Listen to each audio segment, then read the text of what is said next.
I really come to you today with both humility and um, accountability to these practices. I love teaching and speaking to this work because it requires me to stay accountable to the practices myself. So as I speak, know that I too am listening because it is a practice. The theme of this talk today and this experience is creative somatic alchemy. Juicy words, perhaps. I find them rather juicy. There's so much to each word in and of themselves. And then when we combine them, what can it offer us? So we'll get into it a little bit. It is a perspective that I am offering, that I am meditating on, contemplating, practicing. None of it is new. I am not claiming to reinvent the wheel on any of this whatsoever. I am just through my own perspectives, my own lineages, my own indigeneity, and also my own settler identity on this land of Turtle Island. I am recognizing what is my responsibility, where do I have to take space, and where do I have to make space. So, creative somatic alchemy is really about transforming energy in the body into what I like to call artistic gold. I firmly and humbly believe that we all embodies that are inherently creative, healing, and alchemizing. We are constantly alchemizing food, for example, chemical matter, chemical energy into kinetic energy, into heat, into nutrients for our blood and bones. We are consistently alchemizing, healing our emotions, the energy in motion through us, through laughter, through screaming, through moving, through writing, through talking. We do this already, right? It's said that the body completely resets its cellular structure every few years, right? The texture of our hair changes over the course of series or seasons in our lives.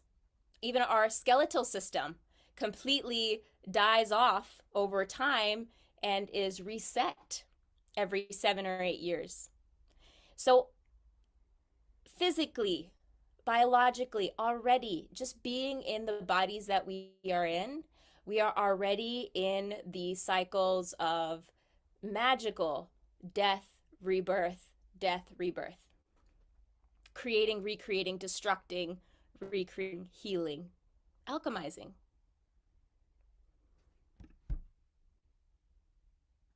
So let's just talk about these three words and some of the perhaps barriers to the depth of each of these words that exist in the systems that we live in. So let's talk about the word creative. Now, when I say creative in relation to creative somatic alchemy, I'm talking about the processes of creation and destruction, experimentation, and exploration. I'm talking about our life force energy. I'm talking about our breath. I'm talking about our ability to be curious, to destroy so that we can rebuild, to nurture. I'm talking about our processes of making, whether it be making a meal for our children or for ourselves, or making a painting for a gallery exhibit, right? I'm talking about day-to-day processes within and beyond the traditional senses of what creativity is. I'm talking about life. In yoga, they talk a lot about how life force energy is, the force that travels through our chakras, that wants to be released through the crown chakra, that we are balancing so that we can be in flow, right? That life force energy is creative energy, it's sensual energy, it's sexual energy. And that's what I'm talking about when I say creative. Of course, if you asked Google, which draws from the Oxford dictionary, a very colonial, white supremacist, institutional definer of the words that we use. Creativity is not defined like this. Creativity is defined word for word as okay, I'm not going to word for word it, but it's essentially the use of the imagination to form original ideas, especially in the production of an artistic work. That's pretty close word for word. Words like production, words like original, whatever that means, words like work, words like imagination, which is relevant but also very limited and limiting. So, this definition, if you will, or perspective on creativity is in and of itself decolonial, because the definitions that we draw on as a society, especially here in the West, is so marred by human supremacy and capitalism, inherent to these definitions of words like creative that some of us may use daily. So, really, just honing in the point that creativity here, when we're talking about creative somatic alchemy, encompasses, our ritual to grieve, our ritual to celebrate. It includes the ways we take care of ourselves in small and subtle, non glamorous ways. It includes the ways in which we nurture our relationships, how we approach conversations with curiosity, with playfulness, with depth, with humility, etc. So, knowing that I'm here at Embodied Black Girl, I know I don't have to define what somatic means, but for the sake of inclusivity, we'll talk about it. So, somatic is relating to the sensations, energy, and experiences of the body. And in a world where we put so much emphasis, and so much emphasis is put on the intellect, on what we quote unquote know, what's rational, what makes sense. Somatic has to exist. Somatics has to exist, and it has to expand our awareness of the value of our bodies, right? And to be highly intellectual, to be so centered on the imagination as a source of our creativity, for example, is a product and result of colonization, unfortunately. Right? Part of what came with colonization was challenging the church, which was necessary to some degree, but also it challenged shamanism and mysticism and intuition. And creative somatic alchemy encompasses the wisdom of our hearts, the wisdom of our guts. And it acknowledges those organs as also sources for our abundant creativity. Moreover, somatic, and how I see somatic, is acknowledging that in bodies, we are also of the earth. We are not just in human bodies, we are in bodies that are made of earth. And so it's recognizing that earth around us, the quality of the soil, the harvest season, the rain, the quality of the air, all determines our inspiration and our creative energy, our life force energy. So I'm really taking it a step further here than what a lot of perhaps somatic work is coming out now around really the body as a vessel, as a unit that needs healing beyond just thought. I also really want to keep reminding us that we are of the earth as well, and the quality of the earth is also connected to our quality of our bodies and spirits. And here, before we pause for a moment, I'd like to also bring in alchemy and what alchemy is in this case. So when I pasted this here, a seemingly magical process of transformation or creation. Um, I really had a aversion to the word seemingly. I did though, because I think that's what's really cool about alchemy to some degree. There is just no known factual thing about it. There is a magic to it. There is a sense of mystery, mystique to it that doesn't have to be explained away. And so I left it. And while alchemy was originally coined as a word that describes the process of converting base metals into gold or find a universal elixir, I love this as it applies to trauma work, as it applies to shadow work, as it applies to inner child work, as it applies to healing, the chemistry of our bodies, the chemistry and tapestry of our collective culture, of the collective conscious, even. So I'm offering this perspective of creative somatic alchemy, again, not to reinvent anything or share anything that might be brand new, but rather to weave certain practices together, and to look at ourselves as alchemists. I certainly identify as an alchemist. I identify as an artist and a facilitator and an alchemist because I've had the privilege of witnessing in myself and those I work with a process of magic, of transforming pain and wounds and stale oppressive beliefs, whether they be of our lineage, of our lifetime, of the collective, into peace, into love, into freedom, and into beautiful art or ugly art that's really freaking impactful. Because not all art has to be beautiful or pretty or for everybody. So, as I put it together, creative somatic alchemy is the process of discovering and practicing our inherited creative capacities to release and transform energy into the body, into expressions of healing and liberation. And, words like discovery and practice are really important when it comes to both our creative expressions, our embodiment practices, because it is a process of discovery, of play, of experimentation.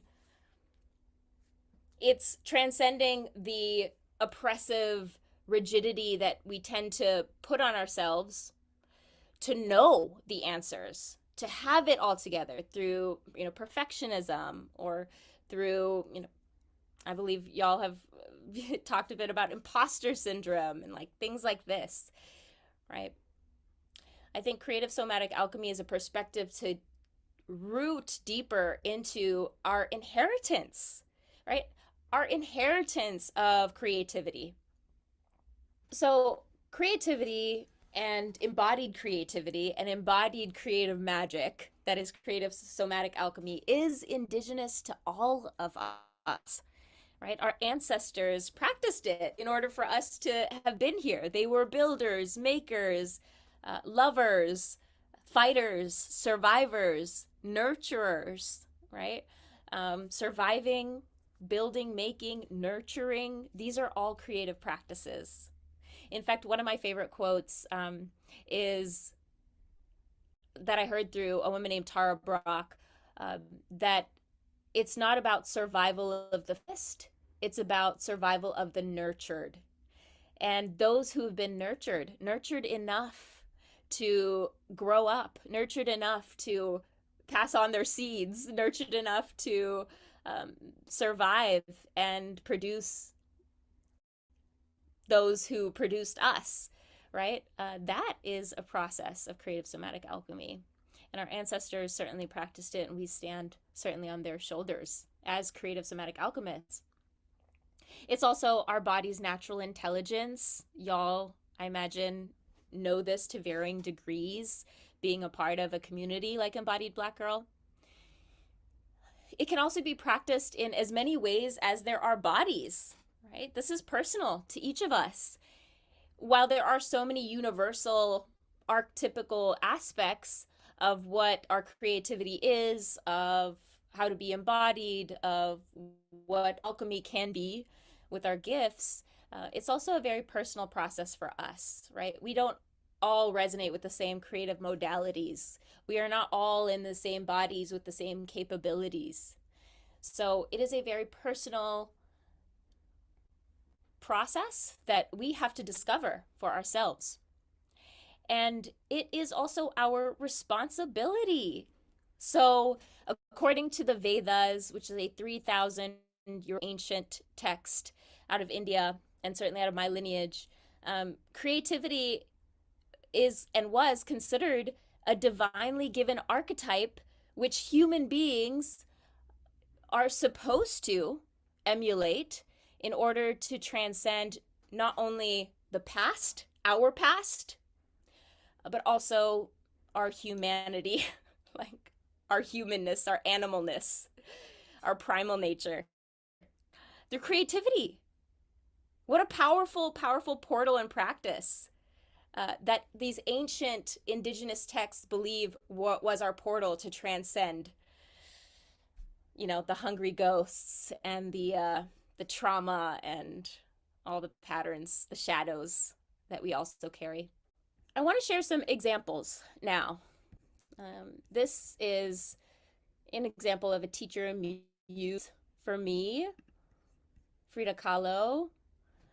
And I love to share her as an example of such an alchemist, such a creative somatic alchemist, because she really transformed so much trauma from birth into iconic gold, iconic artistic gold. And in this way, she's such a muse. So some of you may know, maybe not, but she's born with polio, which left one of her legs noticeably shorter than the other. When she was in school, she was in a bus accident, which put a pole up her cervix, destroying her body to the degree that it did, and disabling her from ever being able to carry and birth a child, which she really wanted to do, and even day to day to just be able to walk for very long and live a pain-free life. Her life was very painful, it seemed. And she only started painting after this accident when she was in bed. Her father got her a easel and some paints, and she started painting then in bed in this state of crisis and recovery. And she said, I am my own muse, the subject I know best, the subject I want to know better. And she transformed so much of her pain in her art by showing herself with birds and monkeys and animals all around her to honor her nurturing desires, while also showing maybe the pain around her throat or blood dripping from her body, also acknowledging the pain and the trauma in her soma, in her body. So really just to notice how creative, somatic, and all the trauma that comes with our soma, comes with our bodies, can coexist very magically for generations and generations. And of course, she is the muse in this, of course. And it's not like we're trying to be Frida. I'm not trying to be, I know I can't be Frida, but I love to look to her as a model and an inspiration for this. I'll share a couple examples of how I, really have leaned into this perspective in my own life as an artist and facilitator. I really love, Therese, you said earlier about a griot, some griot energy in the festival so far. And this piece was inspired by Erykah Badu and inspired by, our blood and the body, and the blood being like a jali, like a griot, like a storyteller in community, circulating wisdom, circulating healing, alchemy, and of course the body being of the earth.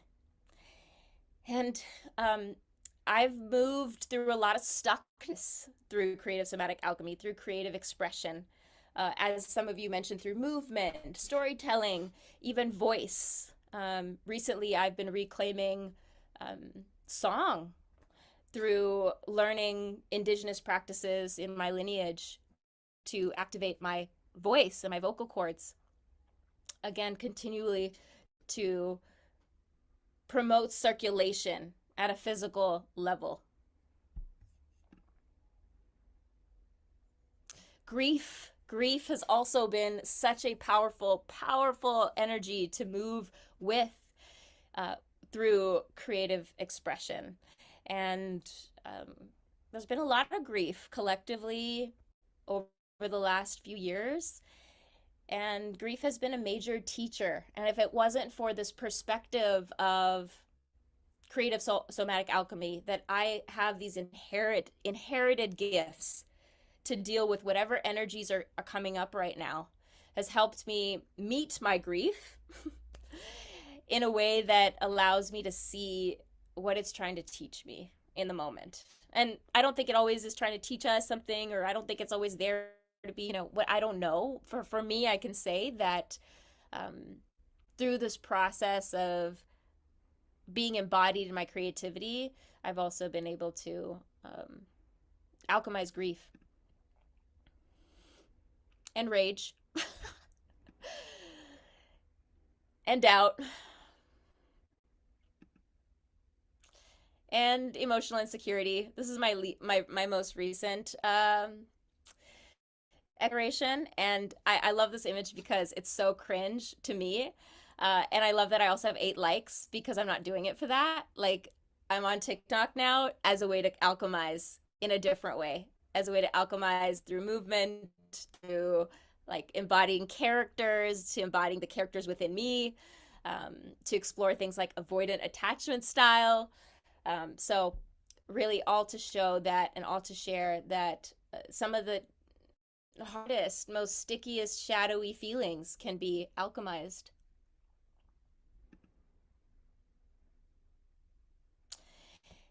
And these practices, um, this practice of alchemy, of magic, of creativity, and of embodiment does require, as you may know, given your own practices, slowness, like slowing down to move at the pace that the body wants to move, which is often a lot slower than our minds. Experimentation and being able to just like look dumb sometimes or look not pretty. A lot of times when I'm expressing rage or doubt, it sounds really ugly, if you will. And that is part of it. Um, and of course, self trust, compassion, and detachment to outcome, which are all really such deep practices to keep coming back to. Okay, so let's get into some reflection and action around this. Okay, so take a moment for now to take your eyes off the screen if you have been looking at the screen and check in with your breath. Notice your feet wherever they are, your seat wherever your seat is, and your breath. And just notice in this moment where you're at.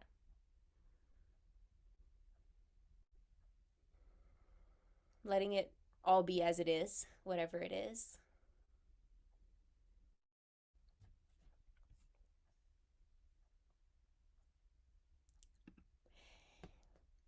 And I have the feelings wheel here again if you want some words or vocabulary to maybe check in with yourself on now.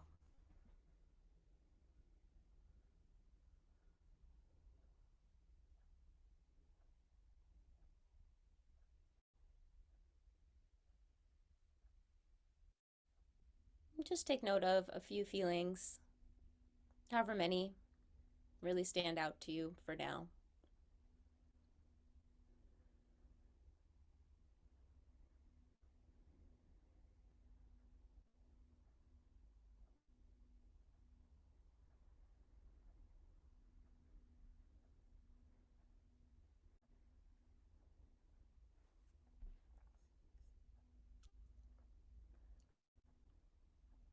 Okay. And just noting this. And now I'm going to invite you to pick perhaps one feeling. One feeling, okay? And maybe the feeling is anxiety, or maybe it's peace, or maybe it's joy, or maybe it's thoughtfulness, or whatever. But let's see. You're checking in the chat. That's awesome. Um, Hope, peace, acceptance, impatient, courage, tired, delighted. Okay, great. Thank you for checking in. Keep it coming if it serves you. And I'll invite you to pick one feeling. Now, this is lovely. A lot of your feelings are easy feelings to be with, perhaps. Delight, gratitude, peace, openness, relief, awe, aware. Um, and that's great because creative somatic alchemy can amplify these feelings, or like allow them to set in our bodies a little bit more in a juicy way. So we can play with this and all feelings. So pick one feeling, and I put that's at a level 5 or 6 of intensity in case, it's a feeling of sadness or grief or anxiety or rage, right? So something that is not too over encompassing or too alive for you right now for the sake of this space. And I'm going to put on a piece of instrumental music now for the next 8 to 10 minutes. And this is going to be our space to alchemize, perhaps, in relation to this one feeling that you have picked now, without attaching too much to what that should look like or sound like or feel like. Really just letting that be your prompt for where you move. And in this time, you can choose to put pen to page, you can move your body, you can make a cup of tea, you can relax and just breathe. You can do whatever you want. Breathe. Yeah, that is also a creative process. So, really honoring what you need in your body right now to engage with whatever feeling you're choosing to center in this process. Okay. So I'll put on a piece of music here, but if there are any questions in advance, feel free to pop it in the chat or vocalize it, but I'll get this ready for us here.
Okay, coming back to Be Together Again. Those songs, as mentioned in the chat, were Wisdom Eye by Alice Coltrane and Tide by Coco Roco. So, what was that like for you to notice, to be in relation to a feeling, to be in relation to the alchemy, in relation to that energy? Um, Whoever would like to share in the chat or unmute and vocalize, added a few questions in the chat. It felt like healing. Mm. It felt like a long drive home, like Mm. coming home. Wow. Hendrix, would you mind sharing from your perspective, what about it felt like healing for you?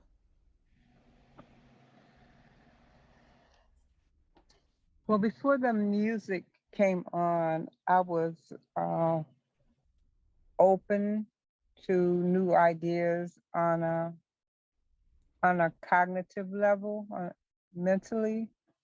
But when the music came on, it went to another level, and I could feel it on a soulful level, on a spiritual level, on a heart level. So it was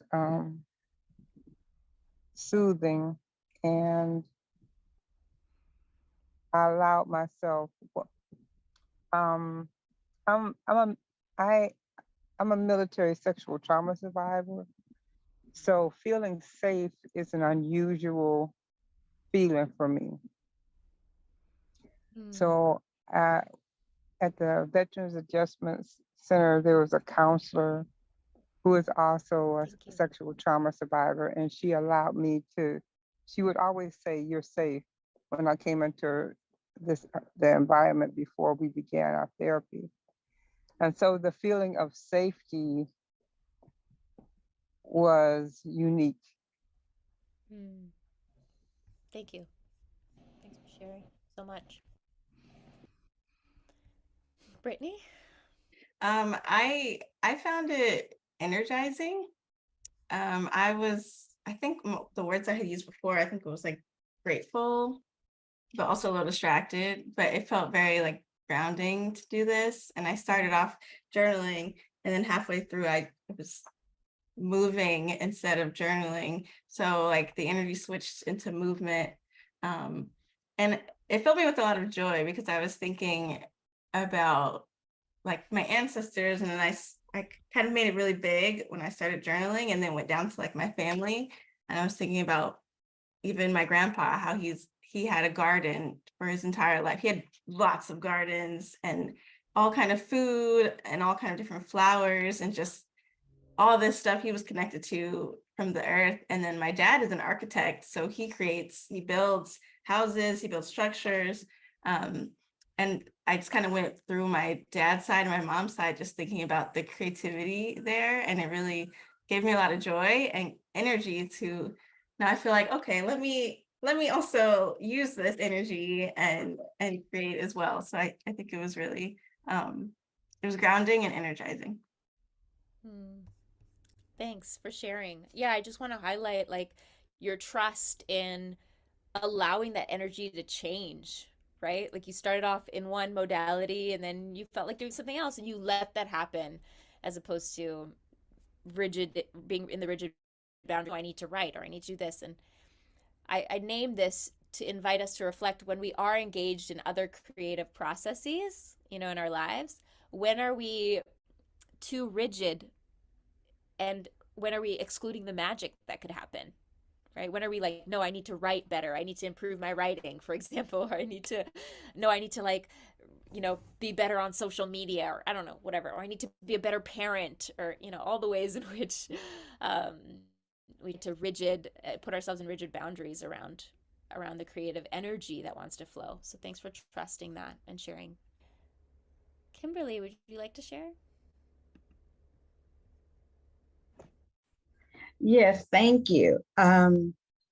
Before I came on to this session, I've been on since probably what 6 this morning, and there's just a couple of things that have been said throughout all the sessions that were I don't know what to call it. I'm not aware of some of the language that's been stated. And so before your session, I called my son who lives in New York. And I just said, okay, son, do you have 2 minutes? And he really sat down with me and he explained everything. And so when I came to the session, I was more open to what was going on. And when you just said rigid boundaries, because sometimes you're not used to hearing certain kind of lingo, whatever you want to call it, it threw me in some kind of box. I felt, and sometimes I was uncomfortable because I didn't understand.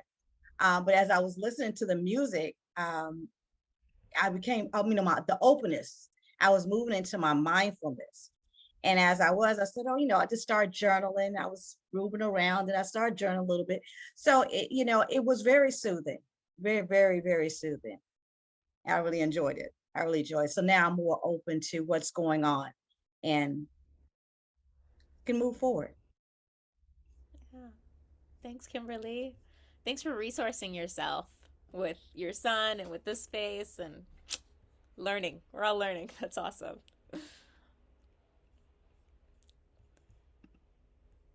Tabi, if I said your name right, tell me if not. Yeah, it's in Tabi. It's fine. You said it right. But thank you so much for your presentation. I mean, once the music started, I knew exactly what you were playing. It took me straight home.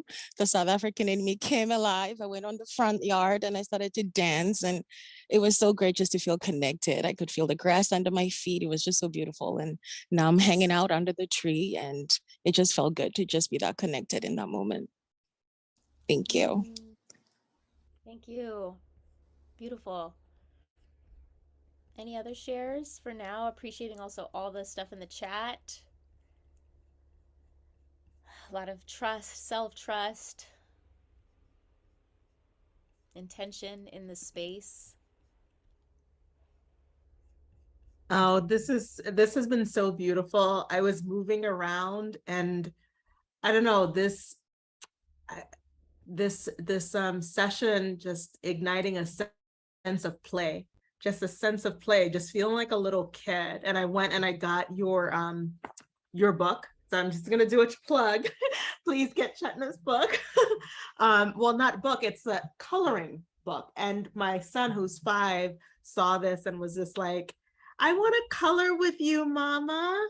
I want to, and I said, of course. And what a gift. Because you know what? Sometimes I might be like, oh, I'm not gonna buy a color like for myself. Yes, for a little one, but for myself, it was, just beautiful. So thank you for inviting and igniting and affirming that creative spirit.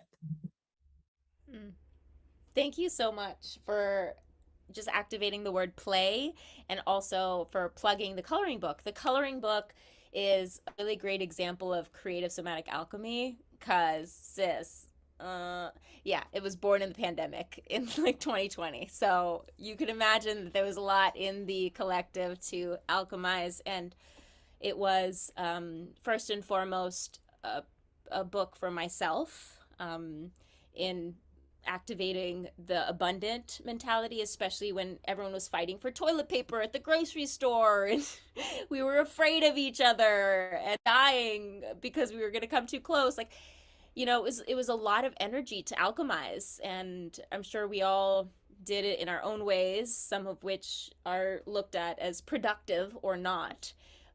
This happens to be one of the few productive things that I did. And I love it. I'm loving Portia, you were sharing. I was painting everything in at home: doors, closets, fireplaces. Yes, yes. Naturally do it, right? When there's like a lot happening, there is a natural tendency to react in some way, and sometimes it is to output the energy, to do more things, to paint more things, to create something, and sometimes we sort of turn that energy that needs to be out inward. And so I'd love to share sort of a metaphor that relates to what we're talking about when it comes to our soma, when it comes to creativity, and the necessity to express. So I like to think of our bodies as a mason jar or as some kind of container with a closure. But the closure has holes in it. Like maybe you have a mason jar that you're going to capture fireflies with in the summer and you want to let them breathe, so you make some holes in the top. The holes to me represent our senses, our physical senses, our energetic senses, all the portals that grab information, stimulation, energy from all around us and get created within us, and inserts that energy into our vessel, into our physical vessel, which has limited space, limited capacity. And if we are not making sure our holes are clean, and if we're not unscrewing the top so that that energy could be released on a regular basis, we're going to get really compacted in our vessels with all of that layer upon layer upon layer, intergenerationally even, just compacted. And one of my favorite quotes by Brene Brown says that unused and unexpressed creativity is not benign. It gets metastasized and manifests as shame and depression and anxiety. I love it. Emotional and energetic constipation. That's real, Mohini. Yeah, we get really tight and rigid. Again, that word rigid, and compacted in our bodies. And that's where our life force energy, our prana, as yoga calls it, or our chi, as ancient Chinese medicine calls it, is not able to flow through us. And when we're flowing, that's when we're accessing our like natural inheritance of creative magic. But when we're tight and rigid and stuck, it's so much harder to access naturally what's available to us. And luckily, there are so many ways in which we can expend that. And we talked about some of them. And play feels really important as an energy here, right? We have through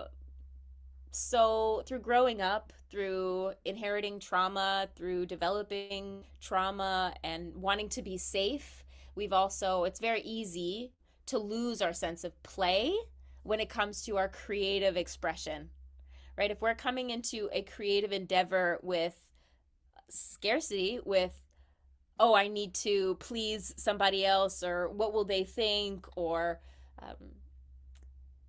I need to be good at this already, or I'm not good enough. Like all of that is so normal and natural and human, and it's not in awareness of our alchemy, of our alchemical capacities that we've inherited, that we already have birthright to. Yeah, I think Cislina, I hope I said your name right. That is a really important question. What age are we socialized to stop playing or playing? And it varies for each of us. But we can we can return to it. We can reclaim it. And we do play. We're not That's also a natural thing we love to do. So I guess my question for you is how do you play? If play is also a birthright for us and inherent to our lives, how do you play? Is it Wordle on your phone? Is it game night with your family? Is it just like randomly talking to yourself and not really caring what you're saying, just kind of babbling to yourself? I'd love for y'all to share. Yeah. Board games, card games, video games. Yes.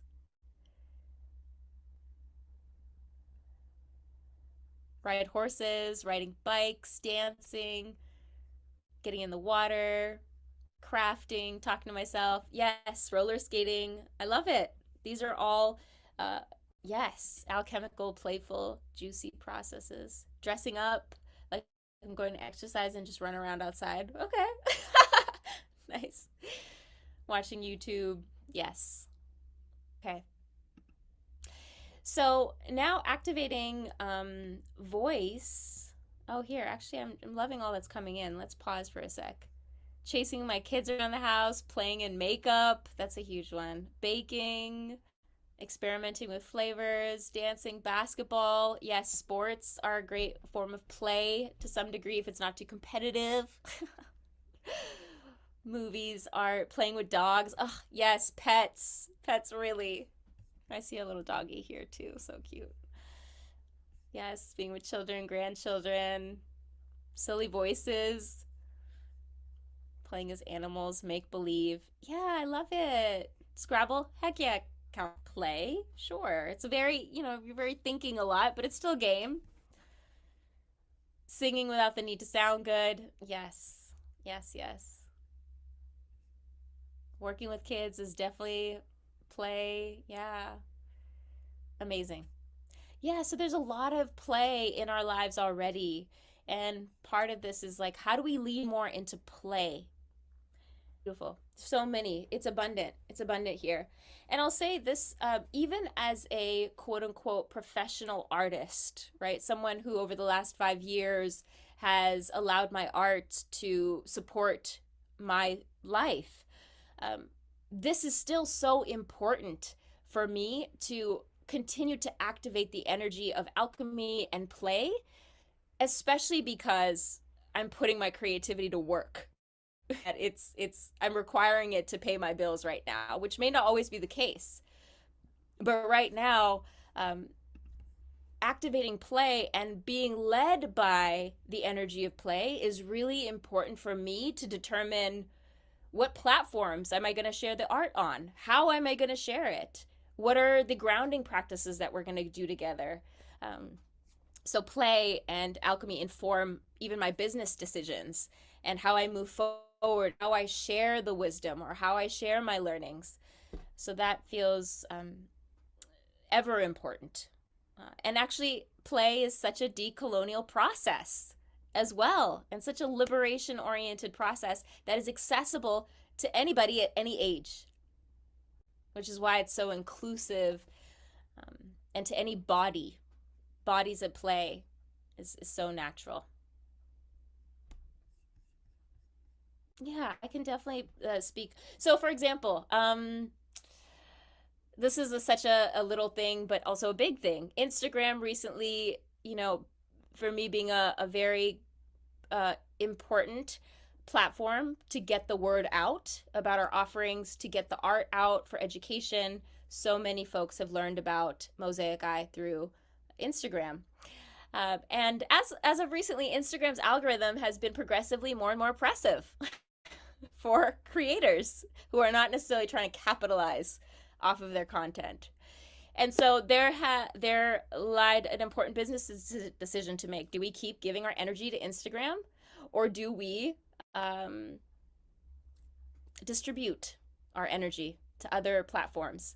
Of course, there's so many others. There's so many ways outside of even of the televised realm, right? There's so many ways to express. But what ended up coming, two big things, was community theater, which I'd never really done, but that's one thing, and that's completely outside of the digital realm, and it's been happening, and it's been very fulfilling for myself and those of us in the community. And then also TikTok, which is a portal in and of itself, which may not be inviting to everybody, and it certainly wasn't inviting to me for many years. But TikTok has been the platform to play with because the energy is there. And I didn't get on it and share until I felt that playful energy. And when I'm moving from the playful energy, I don't really care if anyone is watching, actually, because I am receiving so much from it. I'm getting to know parts of myself in ways and reckoning with parts of my shadows in ways that I'd never before, while I also realize that I'm not the only experiencing these things. So that's just one example of like the energy of play determining my next decision or next step in where I invest my energy. Now I invite us to close our time together for now.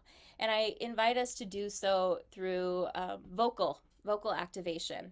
And this is also a beautiful way to alchemize. I read earlier, someone shared about chanting. Chanting anything, chanting Namyo Horenga Kyo, whatever it is, from your lineage or your background or something that's learned. Chanting, much like singing, is also our birthright. And, you know, these capitalist structures say that not all of us can sing, but we can all sing. Most of us. I mean, if we have a voice, even if we are not saying words, we can sing. Um, and so it's coming back to even just the ability of our voices. So what I'll invite us to do now is to take a few breaths together. And on your exhale, I invite you to sound with an ah. Ah is a seed sound that is very heart opening, and it gives us an opportunity to sync our heart, throat, chakras, and output. So exhaling with an ah, we'll do 3 breaths. We'll inhale for 4 seconds and then exhale with an elongated ah. Yeah?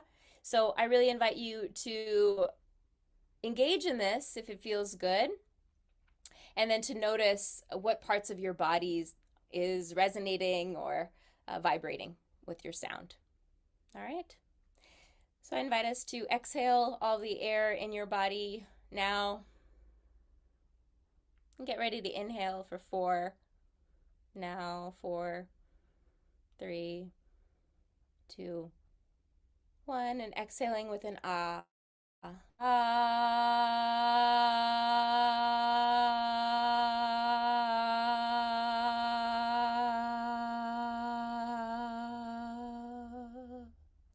Take another inhale.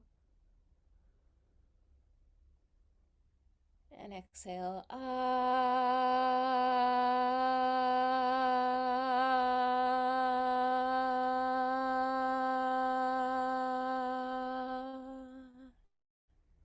Another inhale for now.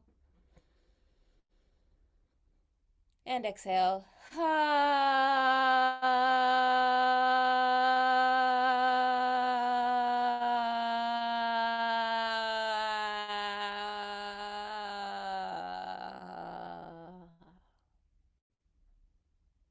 Okay. And noticing maybe you wanted to yawn after that, or maybe you wanted to shake, or maybe you wanted to kind of move your shoulders or move your body. That's a good sign, right? Already we're moving energy just through 3 sounds. So whatever you notice in your body now, just take account of it. Cat yawned on your behalf, maybe. That's good. Good stuff. Yeah, cool. And thank you. Thank you so much for playing with me today. I hope seeds from this session and the seeds from this festival overall continue to be watered in your spirit, in your body, as you move about your day and connect with the people in your life. Thanks, everyone. And also thank you, folks, for adding all the links to Mosaic Eye. We actually have a new program launching next year called Creative Somatic Alchemy, and it's a 3-month program where we are in cohort, where we are in community and co-creation together. So feel free to check that out too. Thank you.